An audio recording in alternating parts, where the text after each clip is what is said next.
FIIs ने कल Indian markets में एक स्मार्ट मूव प्ले किया। एफआईज ने कल इंडेक्स फ्यूचर्स में तो शॉर्ट साइड की पोजीशन क्रिएट करी और कैश मार्केट्स में 4,500 करोड़ से ज्यादा की बाइंग करी। अब सारे retail traders, news channel, YouTubers एक ही चीज के ऊपर वीडियो बना रहे कि एफआईज ने बाइंग कर दी, एफआईज ने बाइंग कर दी, अब यहां से मार्केट रिवर्सल हो जाएगा, यहां से मार्केट रिवर्स हो जाएगा, वापस न्यू ऑल टाइम हाई के पास चला जाएगा और न जाने बहुत सारी चीजें। बट एक चीज आप यहां पे सीखो और समझो कि क्या एफआईज और डीआईज या एनी ट्रेडर और any player of the markets आपको इजीली पैसे कमाने देंगे? The answer is no. आपको कोई भी ट्रेडर या कोई भी एफआई जो है जो कि ट्रेंड क्रिएट करता है वो कभी भी इजीली मार्केट से पैसे कमाने नहीं देगा। एफआई का कल स्मार्ट मूव क्या था कि निफ्टी, बैंक निफ्टी अगर आप देखो तो उसमें हैवीली उसने शॉर्टिंग करी, निफ्टी नेक्स्ट 50 में भी हैवीली शॉर्टिंग करी, स्टॉक फ्यूचर्स में बाइंग करी, इंडेक्स ऑप्शंस में न्यूट्रल रहे और स्टॉक्स में 4,500 करोड़ की बाइंग करी। ऐसे में सारे लोग जो है वो बेरिश से बुलिश टर्न हो गए और आज के दिन मार्केट्स में क्या हुआ, निफ्टी 100 पॉइंट से भी कम पॉजिटिव चली और वापस एंड होते होते मार्केट जो है नीचे आ गया। अब यहां पे एक बार हम आज का मार्केट्स देख लेते हैं कि निफ्टी में हुआ क्या। सबसे पहले तो 3 कैंडल ऐसी बनाई कि सभी को लग गया कि अब आज मार्केट कम से कम 2 से 3% चलने वाला है और जैसे ही सारे लोगों ने बाइंग करनी स्टार्ट कर दी वापस से निफ्टी जो है वो नीचे आ गया। द रीजन इज दैट कि हिंदुस्तान यूनिलीवर, एफएमसीजी सेक्टर और एनर्जी सेक्टर आज इतना ज्यादा अच्छा नहीं चला जितना वो चलना चाहिए था। एक सिर्फ और सिर्फ बैंकिंग सेक्टर प्लस में था, अच्छा खासा प्लस में था। उसके साथ स्मॉल एंड मिड कैप में थोड़ी बहुत तेजी देखने मिली। पर दोस्तों यहां पे आप एक चीज समझो कि कोई इंडेक्स या कोई स्टॉक्स अगर अपने ऑल टाइम हाई से 10 से 12% नीचे गिरता है और उसके बाद अगर 1 से 2% ऊपर आता है तो उसको तेजी नहीं मानेंगे, ना ही उसको रिवर्सल मानेंगे। उसको जस्ट और जस्ट एक प्रॉफिट बुकिंग मानेंगे या लेट्स से ये मान सकते हैं कि बेसिकली शॉर्ट कवरिंग करी जा रही है, या ये मान सकते हैं कि एक बेसिकली ट्रैप चल रहा है, या फिर बड़ा पैसा जो है वो अभी अपने पैसे नहीं लगा रहा, जैसे ही एक अच्छा इंपॉर्टेंट लेवल आएगा वो वहां से शॉर्टिंग क्रिएट करना स्टार्ट कर देगा। अब आज के इस वीडियो में कल मार्केट्स में क्या हो सकता है उसके बारे में बात करेंगे, बिकॉज कल निफ्टी की एक्सपायरी है। क्या रेंज में निफ्टी एक्सपायर हो सकता है उसके बारे में भी बात करेंगे एंड कल मार्केट्स में कैसी मूवमेंट आ सकती है उसके बारे में हम आज समझने वाले हैं। So let's start a market analysis video.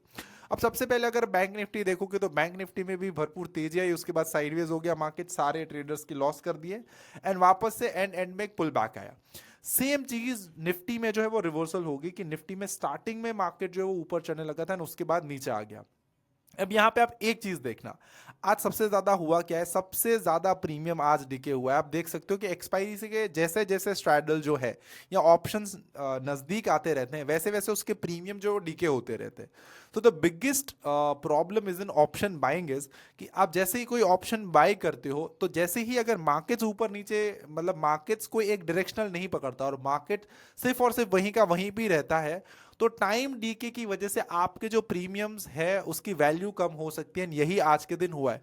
अब देखो एक टाइम पे जो 241 रुपीज वाला प्रीमियम जो है वो आज अभी 164 चल रहा था और कल के दिन ये 164 वाला प्रीमियम अगर मार्केट इसी तरीके से रहा तो वापस जीरो भी हो सकता है। तो आज के दिन मार्केट्स में कोई बड़ी मूवमेंट नहीं आई, ये हमें एटीएम स्ट्रैडल के चार्ट से जो है वो यहाँ पे पता चल रहा है।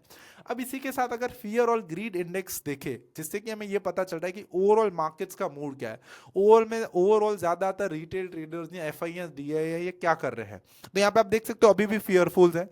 तो एक दिन किसी भी बड़े इंस्टीट्यूशन की बाइंग की वजह से या बड़े इंस्टीट्यूट की सेलिंग की वजह से मार्केट्स के जो सेंटीमेंट्स है वो चेंज नहीं हो सकते, राइट। बिकॉज हम मार्केट्स में गिरे थे हमारे क्वार्टरली अर्निंग्स की वजह से, हमारे इकोनॉमिकल फैक्टर्स की वजह से, हमारी जीडीपी की ग्रोथ थी वो रुक गई थी और हम उससे भी नीचे आ गए थे, इन्फ्लेशन बढ़ चुकी थी और इसी के साथ साथ जो करंट पॉलिटिकल पार्टी है उसके पास जो जितनी ज्यादा स्ट्रांगनेस पहले होती थी वो कम हो गई थी। तो ये सारे फैक्टर देख के हमारे मार्केट्स में हमें गिरावट देखने मिली थी।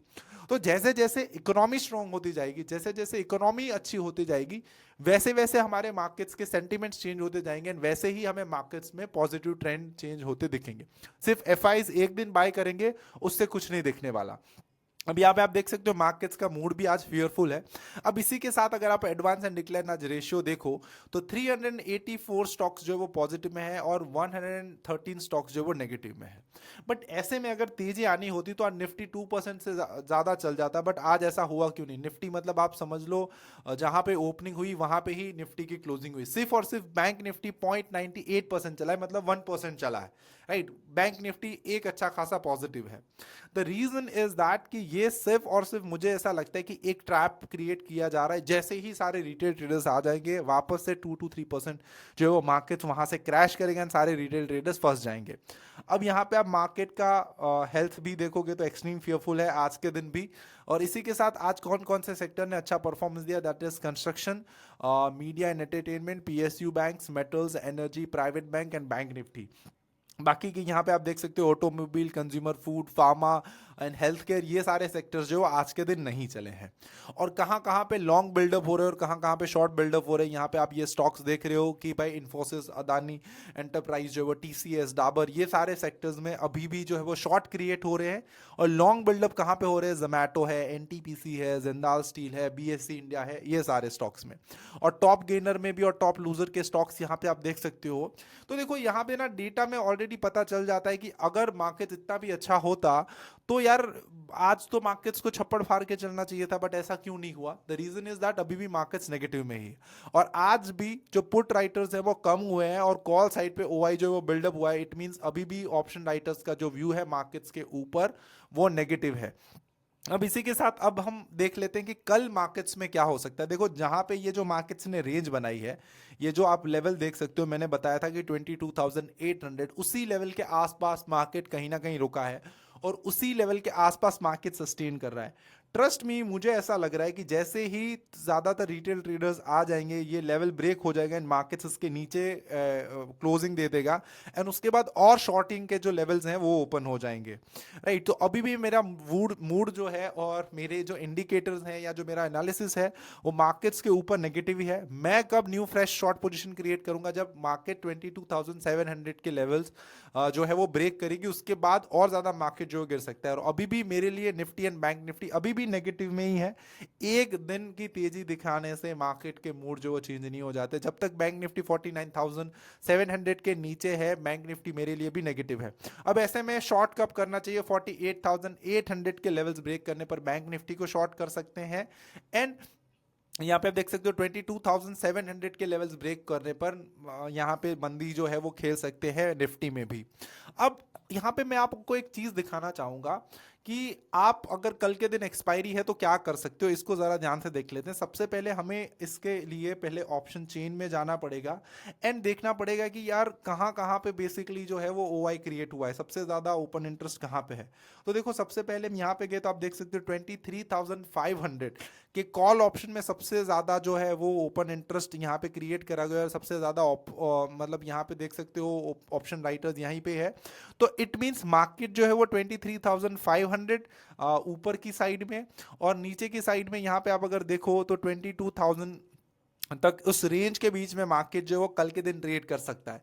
तो ऐसे में एक स्मार्ट ट्रेडर क्या कर सकता है कि लेट्स से आप एक रेंज डिसाइड कर लो, ऑप्शन के डेटा को देख लें, उस रेंज को शॉर्ट कर दो, कोई फिक्स स्टॉप लॉस वहां पे लगा दो या ट्रेलिंग स्टॉप लॉस लगा दो, या जैसे जैसे मार्केट्स की रेंज कम होती जाती है वैसे वैसे अपने बेसिकली ट्रेड्स को जो है वो पास लेते जाओ। तो उस तरीके से आपको ट्रेड करना चाहिए। मुझे नहीं लगता कि कल के दिन एक्सपायरी के दिन कोई डायरेक्शनल प्ले करना चाहिए, बट बिकॉज कल एक्सपायरी है तो डायरेक्शनल से ज्यादा आपको जो है वो नॉन डायरेक्शनल में ज्यादा प्रॉफिट होने के चांसेस है। बिकॉज कल मार्केट जहां पे भी एक्सपायर होगा, जो आउट ऑफ द मनी के ऑप्शंस है वो एक्सपायर हो जाएंगे और उस पर बेसिकली अच्छा खासा प्रॉफिट जो है बुक हो सकता है। सबसे ज्यादातर प्रॉफिट ऑप्शन सेलर्स को सबसे ज्यादा प्रॉफिट ऑप्शन सेलर्स को एक्सपायरी के दिन ही होता है। तो ये मेरी आप सभी लोगों को जो है वो एक एडवाइस थी। आई होप आज का ये जो वीडियो है वो आपको पसंद आ रहा होगा, कुछ ना कुछ चीजें आपने सीखी और समझी होगी। और मैं आज के दिन मुंबई ट्रैवल कर रहा हूँ, इसीलिए मैंने जल्दी में थोड़ा सा वीडियो बनाया है। तो अगर कुछ गलती हो गई हो तो प्लीज़ इसके लिए I am really really sorry. And अगर कोई मेरे सब्सक्राइबर्स है जो मुंबई में है जो मुझे मिलना चाहते हैं तो कमेंट सेक्शन में कमेंट करके ज़रूर बताना। अगर मेरे पास टाइम रहा तो मैं आप सभी लोगों से ज़रूर मिलेगा। Till then keep learning, keep earning and keep making money from the stock market. Have a good day, bye bye.